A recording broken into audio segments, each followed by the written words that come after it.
semua dari Bimbo Tridaya. Hari ini kita akan bahas tentang yang namanya ketenaga kerjaan ya.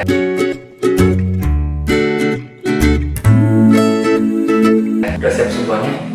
Sudah ya? Nah, sebelum kita belajar tentang ketenaga kerjaan, berarti tenaga kerja itu identiknya dengan pekerjaan ya. Nah, bagaimana orang-orang itu harus bekerja? Nah, siapa aja yang harus bekerja? Nah, kita akan bahas di sini ya. Nah, berkaitan dengan ketenaga kerjaan ini terlepas dari yang namanya penduduk ya. Jadi ketenaga kerjaan ini tidak lepas dari istilahnya adalah penduduk ya. Apa itu penduduk? Penduduk adalah orang yang mendiami suatu wilayah ya. Jadi orang yang mendiami suatu wilayah dalam kurun waktu tertentu ya. Nah, jadi penduduk itu adalah orang yang mendiami suatu wilayah dalam kurun waktu tertentu. Itu adalah penduduk. Nah, berkaitan dengan ketenaga kerjaan, penduduk itu dibagi menjadi dua. Yang pertama itu adalah penduduk usia tidak produktif ya, atau yang disebut dengan yang namanya bukan tenaga kerja. Nah, dan yang keduanya ini adalah penduduk usia produktif atau yang disebut dengan yang namanya tenaga kerja ya. Jadi penduduk itu ada dua, penduduk usia tidak produktif atau yang disebut dengan bukan tenaga kerja, dan yang kedua adalah penduduk usia produktif atau yang disebut dengan tenaga kerja. Apa yang dimaksud dengan penduduk usia tidak produktif adalah penduduk dengan usianya itu kurang dari 15 tahun dan lebih dari 64 tahun. Itu adalah penduduk usia tidak produktif atau bukan tenaga kerja. Sedangkan penduduk usia produktif ini adalah penduduk dengan usianya di antara 15 sampai 64 tahun. Ya, jadi yang usianya 15 sampai 64 tahun itu yang disebut dengan usia produktif atau yang disebut dengan tenaga kerja. Nah, untuk yang tenaga kerja juga dibagi lagi. Ya, tenaga kerja dibagi lagi.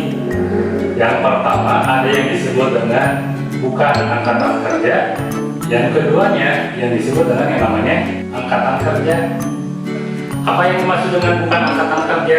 Yang bukan angkatan kerja adalah penduduk usia produktif ya. Jadi yang atau yang disebut dengan tenaga kerja, bagian tenaga kerja yang memilih untuk tidak bekerja. Nah, jadi tenaga kerja yang memilih untuk tidak bekerja.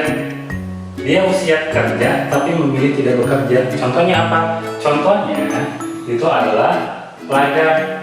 Pelajar dia usia kerja, ya, tapi dia tidak memilih bekerja. Apalagi ada ibu rumah tangga, ya, IRT.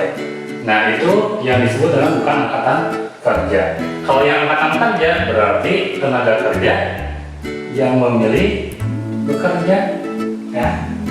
Tenaga kerja yang memilih bekerja, kemudian tambahannya baik sudah bekerja maupun belum mendapatkan pekerjaan. Nah, jadi tenaga kerja yang memilih bekerja, baik yang sudah bekerja maupun belum mendapatkan pekerjaan. Nah, untuk angkatan kerja ini tergantung dengan yang apa? Yang pertama tergantung dengan yang namanya kesempatan kerja. Nah, ini dia tergantung dengan yang namanya kesempatan kerja. Apa itu kesempatan kerja? Ini ada tidaknya lapangan pekerjaan.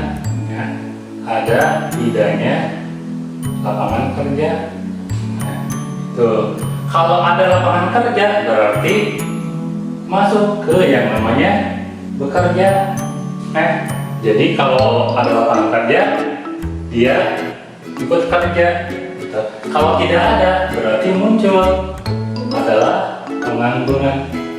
Ya, jadi dari adanya kesempatan kerja akan memunculkan yang namanya bekerja atau pengangguran. Nah, untuk bekerja nanti akan ada jenisnya, yaitu ada yang namanya bekerja penuh, ya, yang kerjanya itu seminggunya 5 sampai 6 hari, rentang waktunya 36 sampai 40 jam. Itu yang bekerja penuh. Nah, biasanya yang bekerja penuh ini dia mendapatkan upah minimum regional yang berlaku di kota tersebut. Ada juga yang disebut dengan setengah bekerja. Kalau setengah bekerja berarti dia yang sebagian besar waktunya bekerja, tapi ada juga dia tidak bekerja. Misalnya kerjanya cuma 3-4 hari gitu. Oke, kemudian kalau untuk pengangguran, ada yang namanya pengangguran terbuka, berarti yang benar-benar tidak bekerja, nggak ada pekerjaan sama sekali. Ada yang setengah pengangguran, yang sebagian besar waktunya itu menganggur, kerjanya hanya 1-2 hari. Kemudian ada yang namanya pengangguran terselubung, ya. Nah, kalau pengangguran terselubung itu adalah pengangguran yang dia kelihatan kerja, tapi beban kerjanya yang sedikit. Nah, ini pengangguran. Nanti untuk pengangguran akan dibahas lebih lanjut. Oke, nah kemudian ada yang namanya tingkat partisipasi angkatan kerja. Ini adalah partisipasi dari angkatan kerja terhadap jumlah penduduk, ya. Jadi untuk menghitungnya ini adalah jumlah angkatan kerja dibagi jumlah penduduk dikali 100%. Kemudian ada angka ketergantungan atau yang disebut dengan dependensi rasio. Ini adalah tingkat ketergantungan dari yang di luar usia kerja terhadap tenaga kerja, ya. Jadi ini penduduk di luar usia kerja per penduduk usia kerja, ya. Nah, ini angka ketergantungan. Nah, mungkin itu aja yang bisa saya sampaikan, ya, tentang ketenaga kerjaan. Nah, sebelum kita akhiri, kita akan review dulu, ya. Jadi ada perbedaan antara yang disebut tenaga kerja dengan angkatan kerja. Kalau tenaga kerja belum tentu semuanya itu bekerja, ya. Ada yang memilih tidak bekerja tadi, contohnya pelajar dan ibu rumah tangga. Sedangkan untuk angkatan kerja, dia punya keinginan untuk bekerja, baik dia yang sudah bekerja maupun yang belum bekerja atau pengangguran. Itu aja, ya. Terima kasih atas perhatiannya. Kita akan bahas lagi, bertemu lagi di pembahasan lainnya. Terima kasih, mohon maaf apabila banyak kata-kata yang salah. Bila itu, Assalamualaikum warahmatullahi wabarakatuh.